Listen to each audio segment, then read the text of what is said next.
আজ থেকে বিধিনিষেধ কার্যকর, মাস্ক না পরলে জেল জরিমানা, স্বাস্থ্যমন্ত্রী বাড়ছে না বাসের ভাড়া। বিধিনিষেধ দিয়ে সরকারের পতন ঠেকানো যাবে না, বিএনপি চাঁদপুর সহ 6 জেলায় সমাবেশ। কলেজে ভর্তিতে ডোপ টেস্টের আইন হচ্ছে মুক্তিযুদ্ধ মন্ত্রী, বিদেশে রাষ্ট্রবিরোধী প্রচারণায় পাসপোর্ট বাতিল। শামীম ওসমানের বিরুদ্ধে ব্যবস্থা নেওয়ার মতো কোনো বিধি লঙ্ঘন হয়নি বললেন সিইসি। নারায়ণগঞ্জে জমজমাট প্রচারণা।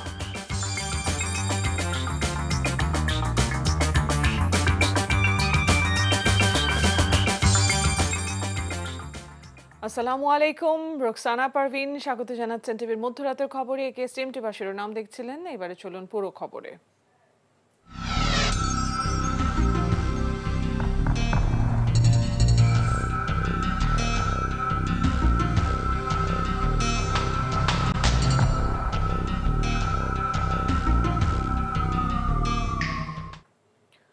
করোনা সংক্রমণ নিয়ন্ত্রণে আজ থেকে কার্যকর হচ্ছে 11 দফা নির্দেশনা। উন্মুক্ত স্থানে করা যাবে না সভা সমাবেশ। অর্ধেক যাত্রী নিয়ে চলবে গণপরিবহন। ঘরের বাইরে মাস্ক না পরলে ভ্রাম্যমাণ আদালতের অভিযানে জরিমানা, এমনকি জেলও হতে পারে বলে বুধবার জানিয়েছেন স্বাস্থ্যমন্ত্রী জাহিদ মালেক। এক সপ্তাহের মধ্যে হাসপাতালগুলোতে করোনা রোগীর চাপ বাড়তে পারে বলেও আশঙ্কা তার। ইমরুল আহসানের রিপোর্ট। গত 2 বছরে মার্চ এপ্রিলের দিকে করোনা সংক্রমণ বাড়তে দেখা গেলেও এবারের পরিস্থিতি খানিকটা ভিন্ন। শীতের শুরু থেকে বাড়তে শুরু করেছে সংক্রমণের হার। গত প্রায় 2 সপ্তাহ ধরে আশঙ্কাজনক হারে বাড়ছে করোনা সংক্রমণ। এমন পরিস্থিতিতে 11 দফা নির্দেশনা জারি করেছে সরকার, যা কার্যকর হবে বৃহস্পতিবার থেকে। মাস্ক পরতে হবে প্রতিটি কর্মক্ষেত্রে, সব জায়গায় যেখানে যাবে, দোকানে যাবে বা ব্যবসা বাণিজ্যে যাবে, চাকরিতে যাবে, মাস্ক পরতে হবে। যদি না পরে তাহলে মোবাইল কোর্টের মাধ্যমে তাকে জরিমানা করা হবে এবং জেল পর্যন্ত হতে পারে। এবং দোকানপাটও 8টার সময় বন্ধ হয়ে যাওয়ার বিষয় রয়েছে, অর্থাৎ সীমিত করে দেওয়া। এবং ট্রান্সপোর্টেও যারা যাবেন, বিভিন্ন ট্রান্সপোর্ট, লঞ্চে যাবেন, ট্রেনে যাবেন, বাসে যাবেন, সেখানেও মাস্ক পরতে হবে। সংক্রমণ বাড়লেও ভ্যাকসিনেশনের কারণে মৃত্যুর হার কম বলে দাবি করেন স্বাস্থ্যমন্ত্রী। তবে স্বাস্থ্যবিধি না মানলে পরিস্থিতি সামাল দেওয়া কঠিন হবে বলে মনে করেন তিনি। 10-15 দিন আগেও যেটা ছিল 200, 250, 300, আর আজকে গতকাল ছিল 2500, আর আজকে প্রায় 3000-এর ছুঁই। তো এইভাবে বাড়লে পরে এই লোকগুলো একটা পার্সেন্টেজ কিন্তু হাসপাতালে আসবে। আমাদের হাসপাতালে রুগী ছিল 250, 300, 400, আর এখন ইদানিং রুগী হয়ে গেছে প্রায় 1000-এর উপরে চলে গেছে রুগী। আমরা দেখব এটার ফলটা আগামী 5-7 দিনের মধ্যেই একটা অনরাশ অফ পেশেন্ট হয়ে যাবে হাসপাতালে। সিট পাইতে অসুবিধা হবে, মৃত্যুর হার বেড়ে যাবে। আমাদের বেড আমরা রেখেছিলাম 20,000, যখন সর্বোচ্চ পর্যায়ে বেড রাখা হয়েছিল।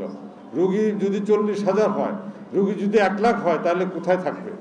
কাজে এই জিনিসগুলো আমাদের মনে রাখতে হবে। বাণিজ্য মেলা ও সিটি নির্বাচন বন্ধ করার এখতিয়ার তাদের নেই জানিয়ে মন্ত্রী বলেন, স্বাস্থ্য মন্ত্রণালয়ের কাজ সচেতন করা, বিধিনিষেধ বাস্তবায়নের দায়িত্ব অন্য মন্ত্রণালয়ের। Imrul Ahsan, NTV news, Dhaka.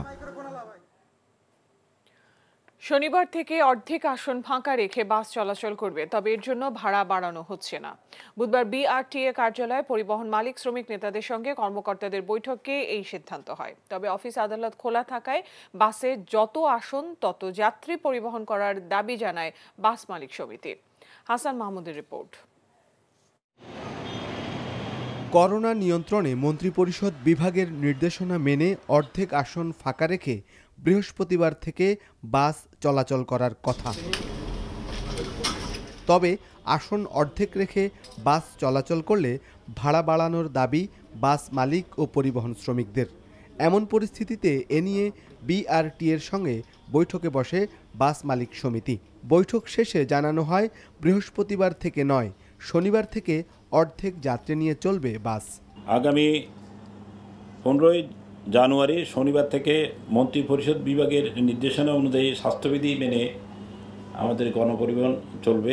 কিছুদিন আগে আমরা ভাড়া বৃদ্ধি করেছিলাম জ্বালানি তেলের মূল্য বৃদ্ধির প্রেক্ষিতে। তো এই ক্ষেত্রে এই সময়ে ভাড়া বৃদ্ধিটা আমরা যৌক্তিক মনে করছি না, এবং ক্যাবিনেটের নির্দেশনার প্রেক্ষিতে যেহেতু ভাড়া বৃদ্ধি করা যাবে না, আমাদের বিদ্যমান ভাড়ায় গণপরিবহন চলবে। তবে সব অফিস আদালত খোলা রেখে অর্ধেক যাত্রী নিয়ে বাস চলাচল করলে সংকট সৃষ্টি হবে, এমনটা জানিয়ে মালিক সমিতি পুরো আসনে যাত্রী নেয়ার দাবি জানায়। আমাদের অনুরোধটা হচ্ছে সরকারের কাছে যে আমরা সব যাত্রী নিয়ে চলাচল করতে চাই। মাস্ক, স্যানিটেশন এবং ভ্যাকসিনেশন সবগুলোই আমরা সঠিকভাবে যাতে আমাদের স্টাফরা দিতে পারে, এবং টার্মিনালে আমরা চাচ্ছি যেটা যদি সম্ভব হয় সরকারের পক্ষে। এদিকে মন্ত্রিপরিষদ বিভাগের নির্দেশনা মেনে বৃহস্পতিবার থেকে ট্রেন ও লঞ্চ অর্ধেক যাত্রী নিয়ে চলাচল করবে। Hasan Mahmud, NTV news, Dhaka. অন্য প্রসঙ্গ, সারা দেশের সড়ক মহাসড়ক নিরাপদ এবং যানজট মুক্ত রাখতে সরকার নিরলসভাবে কাজ করছে জানিয়ে সবাইকে ট্রাফিক আইন মেনে চলার আহ্বান জানিয়েছেন প্রধানমন্ত্রী শেখ হাসিনা। চালকদের প্রশিক্ষণ এবং সতর্কতার পাশাপাশি শিক্ষা প্রতিষ্ঠানের সিলেবাসে ট্রাফিক আইন অন্তর্ভুক্ত করার তাগিদ দেন প্রধানমন্ত্রী। বুধবার গণভবন থেকে ভার্চুয়ালি যোগ দিয়ে 4টি প্রকল্পের উদ্বোধনকালে এসব কথা বলেন তিনি। আরও জানাচ্ছেন মুকসিমুল হাসান। গণভবন থেকে ভার্চুয়ালি যোগ দিয়ে সেনাবাহিনীর তত্ত্বাবধানে নির্মিত 4টি প্রকল্প উদ্বোধনকালে প্রধানমন্ত্রী বলেন, সড়ক মহাসড়ককে নিরাপদ রাখতে কাজ করছে সরকার। রাজধানী ঢাকা সহ সারা দেশে মহাসড়ক নিরাপদ ও যানজট মুক্ত রাখতে আওয়ামী লীগ সরকার নিরলসভাবে কাজ করে যাচ্ছে। সড়ক দুর্ঘটনা রোধে সরকারের নেওয়া বিভিন্ন পদক্ষেপ তুলে ধরেন প্রধানমন্ত্রী। পাশাপাশি রাস্তায় চলাচলের সময় পথচারীদের সতর্কতা এবং চালকদের প্রশিক্ষণের তাগিদ দেন সরকার প্রধান। প্রায় ছাত্ররা মারা যায়, কিন্তু অধিকাংশ দেখা যায় হাতে মোবাইল ফোন নিয়ে কথা বলতে বলতে চলছে, অথবা রাস্তা ছেড়ে দিয়ে রাস্তার মাঝখান দিয়ে হাঁটা শুরু করেছে। কিছু হলেই ড্রাইভারকে ধরে পিটাবেন, গাড়িতে আগুন দেবেন, গাড়ি পোড়াবেন, এটা কিন্তু ঠিক না। প্রত্যেকটা স্কুল কলেজে ট্রাফিক রুলস সম্পর্কে একেবারে ছোট্টবেলা থেকে শিক্ষা দেওয়া উচিত। হেল্পারকে দিয়ে গাড়ি চালানো, যার কোনো দক্ষতাই নাই, তাকে দিয়ে চালানোটা ঠিক না, এটা খুব অন্যায় কাজ। এই ড্রাইভারদের ড্রাইভিং ট্রেনিংটা এর উপর গুরুত্ব দিয়েছি, সেই ট্রেনিংটা একান্তভাবে দরকার। এ সময় করোনার নতুন ধরন অমিক্রনের প্রকোপ বেড়ে যাওয়ার প্রেক্ষিতে সবাইকে স্বাস্থ্যবিধি মেনে চলার আহ্বান জানান প্রধানমন্ত্রী শেখ হাসিনা। দ্রুত যাতে এটা ছড়াতে না পারে কিছু নির্দেশনা ইতিমধ্যে আমরা দিয়েছি, সেই নির্দেশনাগুলি সকলে মেনে চলবে, সেটাই আমরা চাই। Muksimul Hasan, NTV news, Dhaka. আইনের খোড়া যুক্তি দিয়ে সরকার বিএনপি চেয়ারপারসন বেগম খালেদা জিয়াকে উন্নত চিকিৎসার জন্য বিদেশ যেতে দিচ্ছে না বলে অভিযোগ করেছেন বিএনপি নেতারা। বুধবার 6 জেলায় অনুষ্ঠিত সমাবেশে দলের সিনিয়র নেতারা আরও অভিযোগ করেন, করোনা নয়, বিএনপির আন্দোলন ঠেকাতে সভা সমাবেশের উপর বিধিনিষেধ দেওয়া হয়েছে। প্রতিনিধিদের পাঠানো তথ্য ছবিতে ওয়ালিউল্লাহ অলির ডেস্ক রিপোর্ট। বুধবার বিকেলে সমাবেশ শুরু হওয়ার আগেই কানায় কানায় পূর্ণ হয়ে যায় চাঁদপুর শহরের মুনিরা ভবনের মাঠ। সমাবেশে যোগ দিয়ে বিএনপির স্থায়ী কমিটির সদস্য ডক্টর খন্দকার মোশাররফ হোসেন বলেন, বেগম খালেদা জিয়াকে চিকিৎসার জন্য বিদেশে পাঠাতে আইন নয়, সরকারই প্রধান বাধা। সরকার আইনের কথা বলে এটা কিন্তু জনগণকে বিভ্রান্ত করছে। এই বেগম খালেদা জিয়ার বিদেশে চিকিৎসা নেওয়ার ব্যাপারে আইন নয়, সরকারি বাধা। একটি বানোয়াট মামলায় এবং ফরমাইশি রায়ে তাকে সাজা দেওয়া হয়েছে। তিনি 3বারের প্রধানমন্ত্রী। এই সাজা আমরা অবৈধ মনে করি, তাই আমরা দাবি করছি বেগম খালেদা জিয়ার মুক্তি।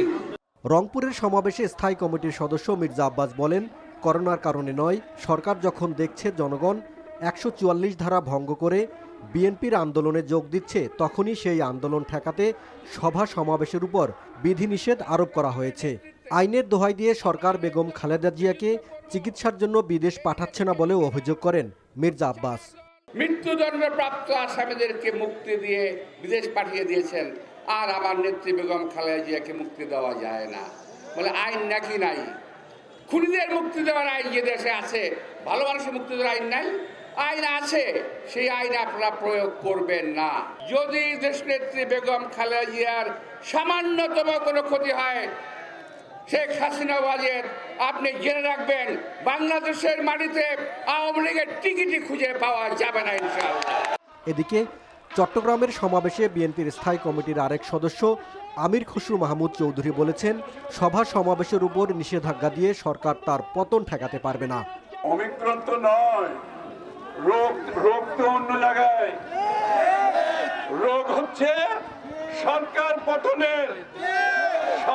পতনের দিন ঘনিয়ে এসেছে। হ্যাঁ, ওমিক্রনের নাম দিয়ে নাইলে আর 15-20 দিন পেছাতে পারবেন, আর 1 মাস পেছাতে পারবেন, পতন কিন্তু হতে হবে, পতন হবে।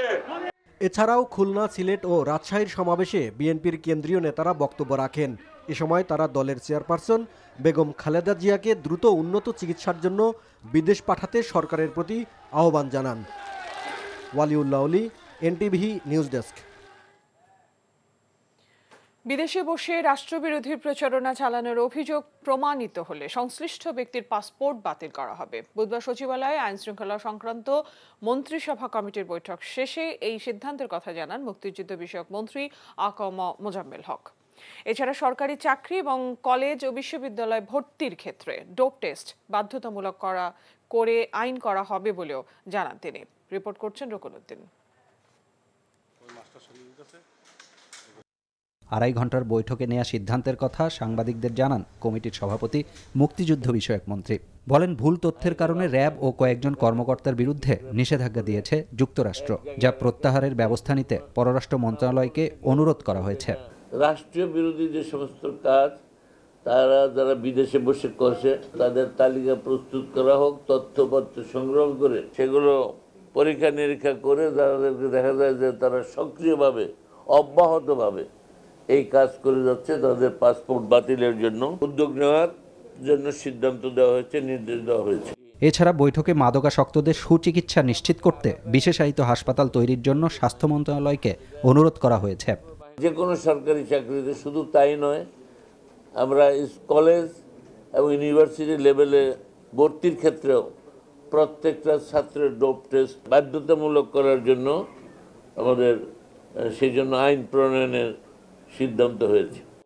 পাসপোর্টের মেয়াদ শেষ হয়ে যাওয়া অনেক বিদেশি অপরাধমূলক কাজে জড়িয়ে পড়ছেন জানিয়ে তাদের দেশে ফেরানোর আগ পর্যন্ত আটক রাখার জন্য সেফ হোম বা ডিটেনশন সেন্টার করার সিদ্ধান্ত হয়েছে বলেও জানান মন্ত্রী।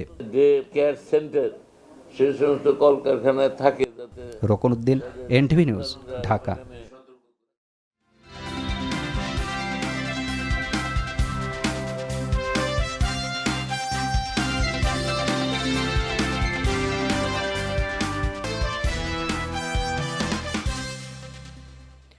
অভিযোগ পাল্টা অভিযোগ আর কথার ফুল ছড়িয়ে শেষ মুহূর্তে প্রচারণায় যেন দম ফেলার সময় নেই নারায়ণগঞ্জ সিটি নির্বাচনের প্রার্থীদের।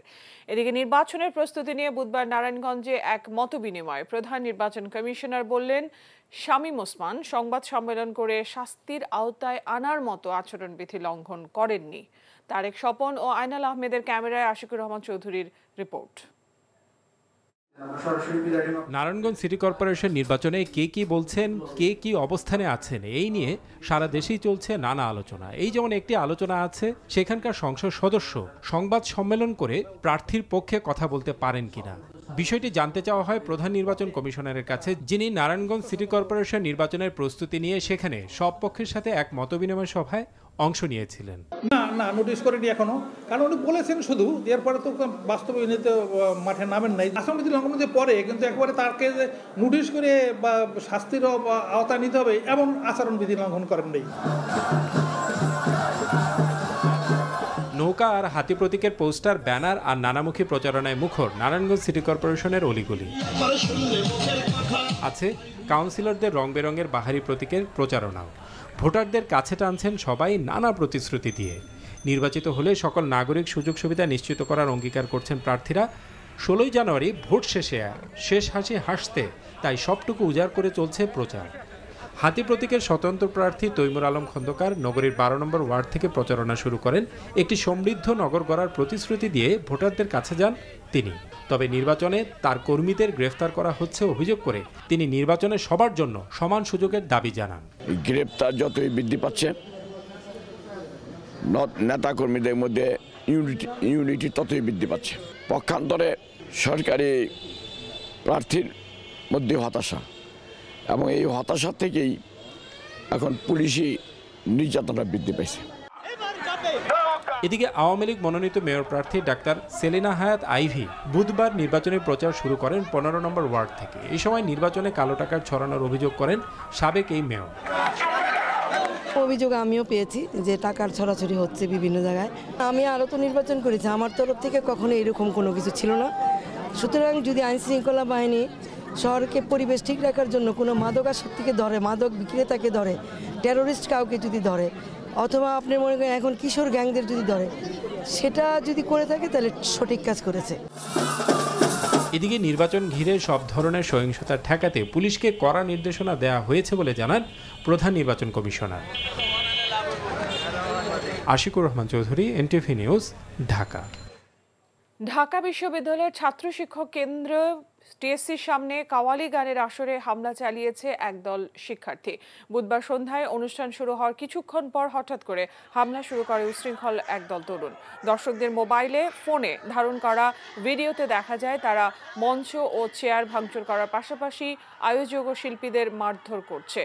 হামলায় বেশ কয়েকজন আহত হয়। টিএসসির সঞ্জীব চৌধুরী চত্বরে স্থানীয় একটি কাওয়ালি ব্যান্ড এবং একদল শিক্ষার্থী এই অনুষ্ঠানের আয়োজন করে। হামলার জন্য আয়োজকরা ছাত্রলীগকে দায়ী করেছে, তবে অভিযোগ অস্বীকার করেছে বিশ্ববিদ্যালয় শাখা ছাত্রলীগ।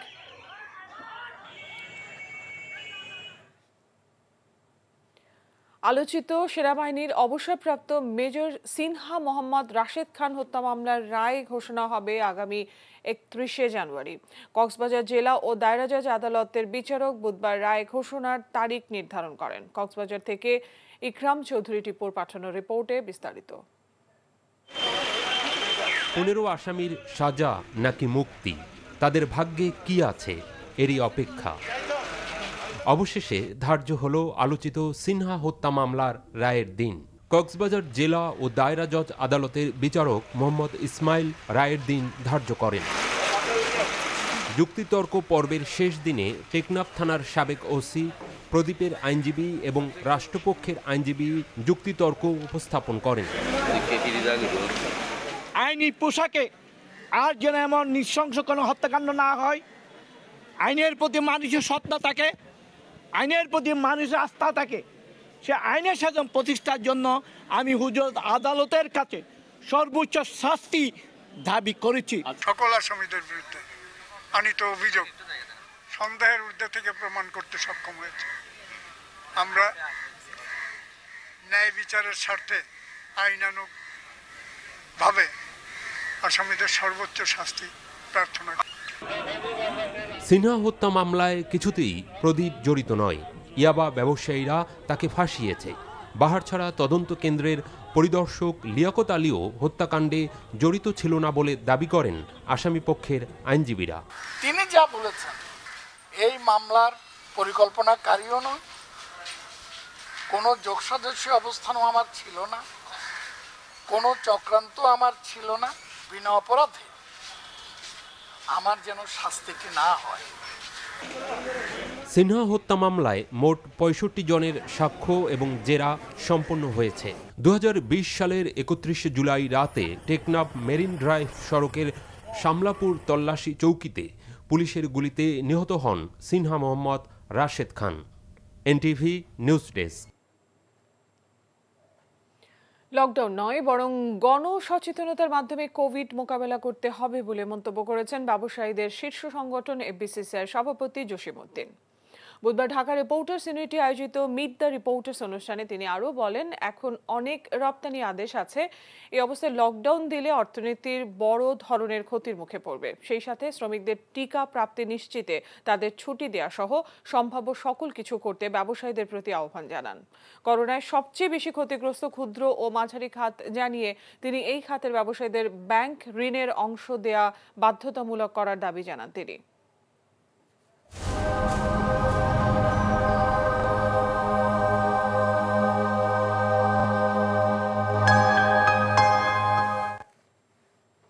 আন্তর্জাতিক সংবাদ। সীমান্ত এলাকায় শক্ত হাতে চীনকে মোকাবেলা অব্যাহত থাকবে বলে প্রত্যয় ব্যক্ত করেছেন ভারতীয় সেনাপ্রধান জেনারেল এম নারাওয়ান। বুধবার সংবাদ সম্মেলনে পশ্চিমাঞ্চলীয় লাদাখ সীমান্ত নিয়ে মন্তব্য করতে গিয়ে তিনি এই মন্তব্য করেন। ভারতীয় সেনাপ্রধান বলেন, দৃঢ় পন্থায় সীমান্তে চীনাদের বিরুদ্ধে প্রস্তুত রয়েছে তার সেনারা। ভারত যে কোনো সামরিক প্রভাব মোকাবেলার জন্য প্রয়োজনের তুলনায় বেশি প্রস্তুত বলেও দাবি করেন তিনি। আঞ্চলিক হুমকি মোকাবেলায় নিয়ন্ত্রণ রেখায় ভারত সর্বোচ্চ মাত্রায় আভিযানিক প্রস্তুতি রেখেছে বলেও জানান ভারতীয় সেনাপ্রধান। তিনি বলেন, সীমান্ত বিরোধ নিরসনে চীনের সেনাবাহিনীর সঙ্গে আলোচনা চালানো হচ্ছে, তবে চীনা হুমকি এখনো অব্যাহত রয়েছে।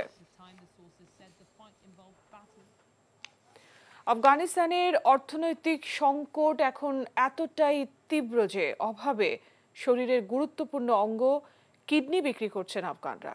চরম দারিদ্র্যের শিকার হয়ে মাত্র 5 লাখ টাকায় কিডনি বিক্রি করছেন তারা। আফগানিস্তানের চলমান দুর্ভিক্ষ মোকাবেলায় জরুরি সহায়তা চেয়েছে জাতিসংঘ। আরও জানাচ্ছেন শেখ খলিল সোহেল। আফগানিস্তানের হেরাত প্রদেশের আরিয়া হাসপাতাল অপারেশন থিয়েটারে চলছে কিডনি প্রতিস্থাপনের কাজ। এটি অভাব অনটন আর ঋণে জর্জরিত হয়ে নিঃস্ব আফগানদের শরীরের মূল্যবান কিডনি বিক্রির দৃশ্য। যারা কিডনি বিক্রি করছেন তাদের 99 ভাগই চরম অর্থনৈতিক সংকটের মধ্য দিয়ে যাচ্ছেন। অভাবের কারণে জীবনের ঝুঁকি নিয়ে স্বেচ্ছায় কিডনি বিক্রি করতে হাসপাতালে প্রতিদিনই ভিড় করছেন আফগানরা। মাত্র 6 লাখ আফগানি মুদ্রা বা 5 লাখ টাকায় কিডনি বিক্রি করে দিচ্ছেন তারা।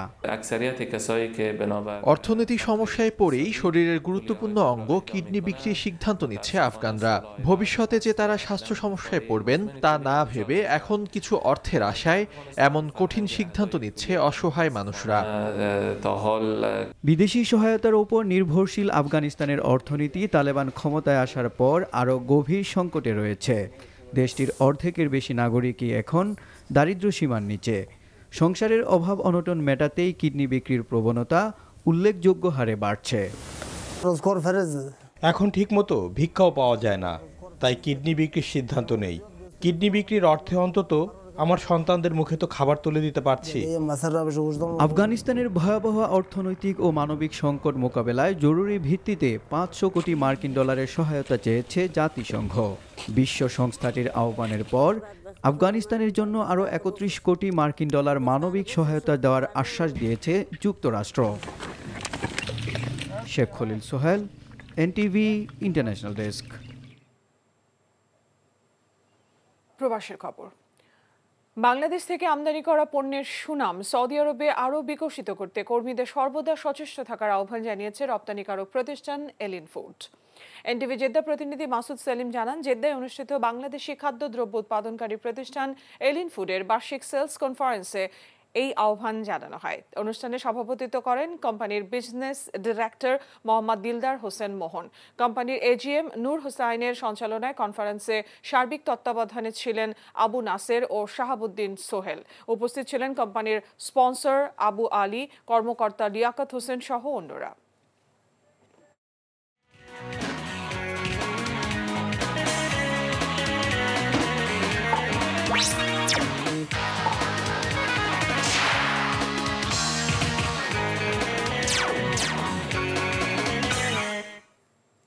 খেলার খবর। ক্রিকেট। বিপিএল থেকে আর্থিক সাফল্য পেতে সেই দলকে আসতে হবে লম্বা সময়ের জন্য। লক্ষ্য থাকতে হবে দেশের ক্রিকেটের উন্নয়ন, তাহলেই মিলবে সাফল্য, মিলবে অর্থ। চট্টগ্রাম চ্যালেঞ্জার্সের স্বত্বাধিকারী এমন কথাই বলেছেন এনটিভিকে। রিপোর্ট নাসিমুল হাসানের। বিশ্বের বিভিন্ন দেশের ফ্র্যাঞ্চাইজি লিগের সবগুলো দলই একটি নিয়মের ভিতর দিয়ে চললেও বাংলাদেশ প্রিমিয়ার লিগ বিপিএল এখনও সেই মডেল দাঁড় করাতে পারেনি। প্রতি বছরই পরিবর্তন হচ্ছে ফ্র্যাঞ্চাইজি, ফলে দাঁড়াচ্ছে না পেশাদারিত্ব। তাহলে কি আশায় দলগুলো এত অর্থ ব্যয় করে এই লিগে অংশ নেয়? বারবার যদি ফ্র্যাঞ্চাইজিগুলো চেঞ্জ হয় তাহলে তো ব্র্যান্ডের জায়গাটা, ব্র্যান্ড বিল্ড আপটা হবে না। সো ওই জায়গাটাতেই ইন্ডিভিজুয়ালি যারা আসছে, যারা করছে, তাদেরকে লং টার্ম সাস্টেইন করাতে হবে। বিসিবি আরেকটু গাইড করতে হবে তাদেরকে, যে তারা কিভাবে আরও বেটার করতে পারে। আমরা ফ্র্যাঞ্চাইজিরা বলতে পারবো যে আচ্ছা ঠিক আছে, আপনারা তো আমাদেরকে মিনিমাম গাইডলাইন দিচ্ছেন, তাহলে আপনারা আমাদেরকে হয়তো বা কিছু এখানে কোঅর্ডিনেট করেন বা আমাদেরকে গাইড করেন কিভাবে ফাইন্যান্সিয়ালি এটাকে আমরা ভায়াবল করতে পারবো। ভারতের আইপিএলে যে সকল ফ্র্যাঞ্চাইজি আসে তারা তাদের রাজ্যভিত্তিক ক্রিকেটের প্রসার ঘটায়। সেক্ষেত্রে বাংলাদেশের ফ্র্যাঞ্চাইজিগুলোকে এখনও তেমন কোনো উদ্যোগ নিতে দেখা যায়নি। চট্টগ্রাম চ্যালেঞ্জার্স কি তাদের থেকে ব্যতিক্রম? আমাদের একটা ইচ্ছা ছিল ক্রিকেটের সাথে থাকবো, ক্রিকেটের সাথে নতুন করে ঢুকবো, কাজ করব, ডেভেলপমেন্টের সাথে থাকবো, ক্রিকেট একাডেমি করব। ফ্র্যাঞ্চাইজি একটা ব্র্যান্ডের জায়গা থেকে একটা নাম, বাট ফ্র্যাঞ্চাইজির ওই একাডেমি থেকে যদি 2টা 4টা 5টা প্লেয়ারকে ডেভেলপ করে তাদেরকে এই প্ল্যাটফর্মে খেলানো যায়, সেটাই হবে রিয়েল চ্যালেঞ্জ। ক্রিকেট একাডেমি আর দেশের ক্রিকেট নিয়ে ইতিবাচক ভাবছেন সেই দলগুলো হয়তো অদূর ভবিষ্যতে একটা অবস্থানে দাঁড়াতে পারবে বলছেন ক্রিকেট বিশ্লেষকরা। Nasimul Hasan, NTV news, Dhaka. শেষ করছি ভিন্ন রকমের এক খবর দিয়ে। ঢাকার ছেলে শেহওয়ার আর রোমানিয়ার নাগরিক মারিয়া, নেট দুনিয়ার কল্যাণে এই দম্পতি এখন রীতিমতো তারকা। নিজেদের জীবনযাপন, খুনসুটি, বিনোদন আর রোমাঞ্চকর ভিডিওর মাধ্যমে তারা জয় করেছেন কোটি বাংলাভাষীর হৃদয়। নেট দুনিয়ায় এই দম্পতির জনপ্রিয় হয়ে ওঠার গল্প জানাচ্ছেন জাহিদুর রহমান। গ্রামে খুব সুন্দর, গ্রামে ভালো লাগছে। হ্যাঁ, আমি এই জীবন আমি চাই। তুমি এই গ্রামের জীবন চাও? Relax, peaceful. বাংলার মেঠো পথ ধরে হাঁটছেন, কখনো বা বুড়িগঙ্গায় খুঁজছেন ভেনিসের সৌন্দর্য। বাংলা ভাষা, বাংলাদেশকে এভাবেই ভালোবেসেছেন ইউরোপের দেশ রোমানিয়ার মেয়ে মারিয়া। সেই ভালোবাসার উৎস ঢাকার শেহওয়ার। বিলেতে পড়তে গিয়ে ফেসবুকে বন্ধুত্বের তালিকায় থাকা এক কমন বন্ধুর সুবাদে মারিয়ার সাথে পরিচয় শেহওয়ারের। সেই প্রথম দেখার মুগ্ধতাই শেষমেশ সেই বিদেশিনীকে পরিণত করে বাংলাদেশের বধূতে। তবে কে যে কার প্রেমে আগে পড়েছিলেন সেটা থেকে গেল যেন রহস্যের আড়ালেই। আমাদের বন্ধুত্ব ছিল, কথাবার্তা হচ্ছিল এবং আমাকে আগে ভালোবাসি বলেছে। তারপরে আমি বলছি হ্যাঁ আমি তোমাকে আমারও ভালোবাসি। পুরাই মৃত্যুক। ঢাকা বিশ্ববিদ্যালয়ের শিক্ষার্থী নবাব পরিবারের সন্তান শেহওয়ার উচ্চশিক্ষার্থে যান লন্ডনে। হিউম্যান রিসোর্স ম্যানেজমেন্টের উচ্চতর ডিগ্রি নিয়ে সেখানে লন্ডন মেট্রোপলিটন পুলিশের অফিসার হিসেবে কাজ করেছেন প্রায় 5 বছর। বর্তমানে কর্মরত রয়েছেন বেসরকারি একটি সংস্থায় মানব সম্পদ বিভাগে। আর রোমানিয়ার প্লোয়েস্তি শহরের মেয়ে মারিয়া পেশায় একজন স্বাস্থ্য ও নিরাপত্তা উপদেষ্টা। সেখানে দুজনেই পেতেছেন সুখের সংসার। আর বাংলা ভাষা সেটাও যেন মুক্ত হয়ে ঝরে এই ভিনদেশীর কণ্ঠে। ওকে আমি জিজ্ঞেস করেছিলাম প্রথমে, যাচ্ছে তুমি আমার সাথে দেখি খুব বাংলা বলার চেষ্টা করো। ও বলতো হ্যাঁ আমি তোমার সাথে যদি বাংলায় বলি আমার মনে হয় আমি তোমার আরো কাছে আসতে পারছি। আমার ভাইয়ের রক্তে রাঙানো 21শে ফেব্রুয়ারি আমি কি ভুলিতে পারি। বছর দুয়েক আগে বাংলাদেশে রীতিমতো ঘটা করে দুজনে বসেছিলেন বিয়ের পিঁড়িতে। নিজ গুণে শ্বশুরবাড়ির মানুষদের কাছেও দারুণ জনপ্রিয় মারিয়া। এত সহজ সরল, এত লক্ষ্মী একটা মেয়ে, মানে ও না সব কিছু শিখতে চায়। হ্যাঁ, আমাকে বারবার বলেছে বিয়ের পরে, আম্মু বাঙালি বউরা কি করে, কি কি কাজ করে, আমি সব করতে চাই। ভাবি আমাদেরকে এত আদর করে, তো খুবই ভালো লাগে। ভাবির সাথে আমরা সবসময় মজা করি, মুভি দেখি, বাইরে যাই সবসময়। বাংলাদেশের ভাষা, সংস্কৃতি আর মানুষের অভিন্ন সত্তায় একীভূত হওয়ার গল্পটির নামই যেন শেহওয়ার মারিয়ার ভালোবাসা। Zahidur Rahman, NTV news, Dhaka. খবর শেষ করবো, যাবার আগে কেসিএমটি বা শিরোনামগুলো আরো একবার। আজ থেকে বিধিনিষেধ কার্যকর, মাস্ক না পরলে জেল জরিমানা, স্বাস্থ্যমন্ত্রী বাড়ছে না বাসের ভাড়া। বিধিনিষেধ দিয়ে সরকারের পতন ঠেকানো যাবে না, বিএনপি। চাঁদপুর সহ 6 জেলায় সমাবেশ। কলেজে ভর্তিতে ডোপ টেস্টের আইন হচ্ছে, মুক্তিযুদ্ধমন্ত্রী। বিদেশে রাষ্ট্রবিরোধী প্রচারণায় পাসপোর্ট বাতিল। শামীম ওসমানের বিরুদ্ধে ব্যবস্থা নেওয়ার মতো কোনো বিধি লঙ্ঘন হয়নি বললেন সিইসি। নারায়ণগঞ্জের জমজমাট প্রচারণা। এই ছিল মধ্যরাতের খবরে। এই খবরের ভিডিও সহ আপডেট জানতে ভিজিট করুন এনটিভি অনলাইন www.ntvbd.com। এছাড়াও এনটিভির জনপ্রিয় সব অনুষ্ঠান ও খবরের আপডেট জানতে ভিজিট করুন আমাদের ইউটিউব ও ভেরিফাইড ফেসবুক পেজ। সকাল 7:30 সকালের খবর দেখার আমন্ত্রণ রইল। ধন্যবাদ সবাইকে সঙ্গে থাকবার জন্য।